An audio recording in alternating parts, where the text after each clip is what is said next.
नाजरीन, जैसा कि आप जानते हैं कि अल्लाह ने हर चीज को जोड़ों में बनाया, इसी तरह जाहिर और बातिन का भी एक जोड़ा है। हम जितनी भी ज़ाहिरी इबादत करते हैं, उन इबादत के बातिन में छुपी रूहानियत से अक्सर हम वाकिफ नहीं होते। जैसे नमाज ज़ाहिर में तो पढ़ी जाती है मगर बातिन में कायम होती है। आमतौर पर इंसान ज़ाहिरी दुनिया को बेहतर से बेहतर बनाने की कोशिश में लगा रहता है, जबकि अल्लाह के बरगसीदा बंदे और औलिया अल्लाह बातनी और रूहानी जिंदगी को बेहतर से बेहतर बनाने में लगे रहते हैं। आप अल्लाह के किसी भी सिफाती नाम को ज़ाहिरी ज़बान से पढ़ना शुरू करें तो उस खास नाम के बातनी इसरार और रमूज आपके दिल पर नाज़िल होना शुरू हो जाते और उस सिफाती नाम के नूर से आपकी जिंदगी में तब्दीली आना शुरू होती है। नाजरीन, रोजे की बात करें तो रोजा फकत खाना पीना छोड़ देने का नाम नहीं है। जंगलों में कई जानवर कई दिनों तक खाना पीना खाए बिना रहते हैं, तो अगर आप सिर्फ खाना पीना छोड़ने को रोजा समझते हैं तो आप बहुत बड़ी गलती पर हैं। नबी करीम सल्लल्लाहु अलैहि वसल्लम ने फरमाया, बहुत से रोजादार ऐसे हैं जिन्हें अपने रोजों से भूख और प्यास के अलावा कुछ हासिल नहीं होता। हमारे यहाँ रोजे ऐसे होते हैं कि जो उम्दा और लजीज खाने पूरा साल ना खाए हों, उन खानों का एहतमाम सहरी और इफ्तारी में किया जाता है। एक रोजा वो है कि जिसकी इफ्तारी मगरिब के वक़्त हो जाती है, मस्जिद से अजान की आवाज आती है और इंसान खाने पीने में मसरूफ हो जाता है। मगर एक ऐसा रोजा भी है कि जिसकी अफ्तारी कयामत तक नहीं होती। ये वो रोजा है कि जिसे सिर्फ अहले दिल और अहले इल्म लोग ही समझ सकते हैं। ये ऐसा रोजा है कि जो किसी मुकद्दर वाले के नसीब में होता है। आज की इस वीडियो में आप रोजे से जुड़े ऐसे असरारो रमूज को समझ लेंगे कि जिनसे शायद आप पहले वाकिफ न थे।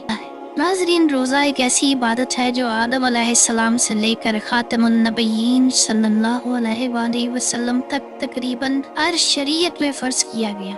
नमाज, रोज़ा, हज, ज़कात ये वो प्रैक्टिसेस हैं जो इंसान को अल्लाह के करीब करती है। जैसे नमाज बुरे कामों और बेहयाई से रोकती है और ज़कात अदा करने का अमल आपके माल को पाक करता है। इसी तरह हज आपकी रूह को पाकीज़ा करता है और रोज़ा आपके नफ्स को पाक करता है। अगर रोज़ा रख कर आपका नफ्स बेलगाम घोड़े की तरह भाग रहा है तो समझ जाएं कि आप जिसे रोज़ा समझ रहे हैं वो आपको कोई फायदा नहीं दे रहा, क्योंकि जब इंसान रोज़ा रखता है तो उसके जिस्म का एक एक हिस्सा हालत रोज़ा में होता है। ज़बान का रोज़ा है कि वो किसी को बुरा भला ना कहे, किसी की चुगली और गीबत ना करे। ज़बान जो लफ्ज़ अदा करे उनसे किसी की दिल शिकनी ना हो, यानी इंसान दूसरों को अपनी ज़बान के शर से दूर रखे। कान किसी का बुरा ना सुने, किसी की गीबत चुगली या बुराई ना सुने, किसी का ऐब ना सुने। आंखें किसी का बुरा ना देखें, आंखों में हया बरकरार रहे। इंसान अपने हाथों से मखलूक खुदा का बुरा ना करे, इसके हाथों से किसी पर जबर जुल्म और बर्बरियत ना हो, उसके हाथों के शर से मखलूक खुदा महफूज हो। पाँव का रोज़ा ये है कि पाँव उस रास्ते पर ना चले कि जो रास्ता अल्लाह से दूर ले जाता। और रोज़ा रखने के बाद अगर आपको किसी गरीब की भूख और प्यास का एहसास नहीं हुआ तो आप रोजे में छुपी रूहानियत से नावाकिफ हैं। अब बात करते हैं एक ऐसे रोजे की कि जिसकी कभी इफ्तारी नहीं होती। ये एक खास रूहानी रोजा है जिसका खाने पीने से कोई ताल्लुक नहीं है। इस रोजे में ना खाने की पाबंदी है और ना पीने की। नाजरीन, जब अल्लाह करीम ने तमाम रूहों को पैदा फरमाया तो उन सब को इकट्ठा करके एक वादा लिया गया।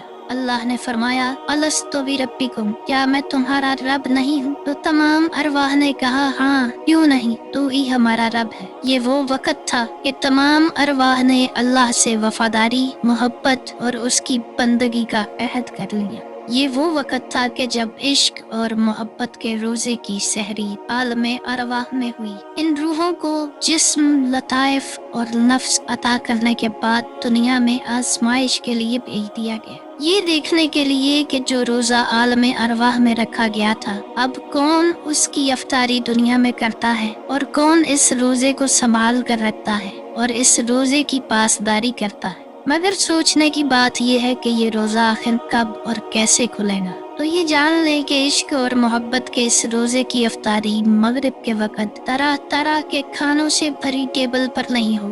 روح جو ہمارا اصل ہے وہ اس جسم میں قید ہے، اور کوئی بھی قیدی قید میں کبھی خوش نہیں ہوتا، وہ قید سے آزاد ہونے میں ہی خوشی محسوس کرتا ہے۔ روح بھی جہاں سے آئی ہے وہاں لوٹ کر جانا چاہتی ہے، کیونکہ وہ اللہ سے وفاداری کا وعدہ کر چکی ہے، اور دنیا کی رنگینیوں میں آنے کے بعد اس کا دم گھٹتا ہے۔ وہ روح اپنی اصل کی طرف یعنی اللہ کی طرف واپس لوٹنا چاہتی اور بارگاہ الہی میں سرخ روح ہونا چاہتی۔ تو روح کا یہ روزہ وصال یار پر ہی کھلتا ہے، جب تمام حجاب اور پردے ہٹ جاتے ہیں اور روح اپنے خالق حقیقی کے روبرو ہوتی ہے۔ یہ روح کا روزہ تب کھلتا ہے جب اللہ کی طرف سے اس کو حکم ہوتا ہے کہ فَاذْكُرِي فِي عِبَادِي وَادْخُلِي جَنَّتِي، کہ اے انسان میرے خاص بندوں میں شامل ہو جا اور میری جنت میں داخل ہو جا، تب جا کر اس روزے کی افطاری ہوتی۔ اولیاء اللہ کی زندگی کو اگر غور سے دیکھیں تو یہ ہمیشہ روزہ دار ہی رہتے ہیں۔ ظاہری طور پر یہاں اس جہان فانی میں زندگی گزارتے ہیں، مگر ان کا دل کسی اور جہان میں پرواز کرتا ہے۔ محفلوں میں بیٹھے ہوئے بھی تنہا ہوتے ہیں، اور ان کا لگاؤ صرف محبوب حقیقی سے ہوتا ہے۔ ان کا روزہ بغض، کینہ، حسد، لالچ، جھوٹ کا روزہ ہوتا ہے، یعنی کہ یہ لوگ ان تمام برائیوں سے دور رہتے ہیں، اس لیے یہ روزہ کبھی نہیں کھلنے دیتے۔ ان کا روزہ غیر اللہ سے لا تعلقی کا روزہ ہوتا ہے، یعنی کہ یہ اللہ کے علاوہ ہر چیز سے ہمیشہ بیزار رہتے ہیں اور کبھی کسی ایسی چیز کو قریب نہیں ہونے دیتے جو انہیں اللہ سے دور کر دے۔ ان کا روزہ ترک دنیا کا روزہ ہوتا ہے، اس لیے ان کا روزہ نہ تو ٹوٹتا ہے اور نہ کھلتا ہے۔ وہ حالت روزہ میں صرف اس انتظار میں ہوتے ہیں کہ ایک دن یہ روزہ دیدار الہی سے کھلے گا، اور یہی عشق کی معراج ہے کہ انسان کی روح اپنے خالق حقیقی کی بارگاہ تک پہنچ جائے۔ روزہ انسان کے نفس کو پاک کرتا ہے، اور نفس وہ چیز ہے کہ جو انسان اور اللہ کے درمیان ایک بہت بڑا حجاب ہے۔ جب یہ نفس پاک ہوتا ہے تو وہ تمام حجابات اٹھا لیے جاتے ہیں اور انسان آخر کار خود کو پہچان لیتا ہے۔ اور حضور علیہ الصلوۃ والسلام کا فرمان ہے کہ جس نے خود کو پہچانا اسی نے اپنے رب کو پہچانا، اور رب کی پہچان وہ خاص دولت ہے جسے تلاش کرنے انسان اس دنیا میں آیا ہے۔ اللہ تعالیٰ آپ کو اور مجھے ایسا باطنی روزہ رکھنے کی توفیق عطا فرمائے کہ جس کی افطاری اس دنیا میں کبھی نہ بارگاہ خداوندی میں ہو۔ آپ خوش رہیں، آباد رہیں، اور رحمت خداوندی آپ کے گھروں پر سایہ فگن رہے۔ اللہ حافظ۔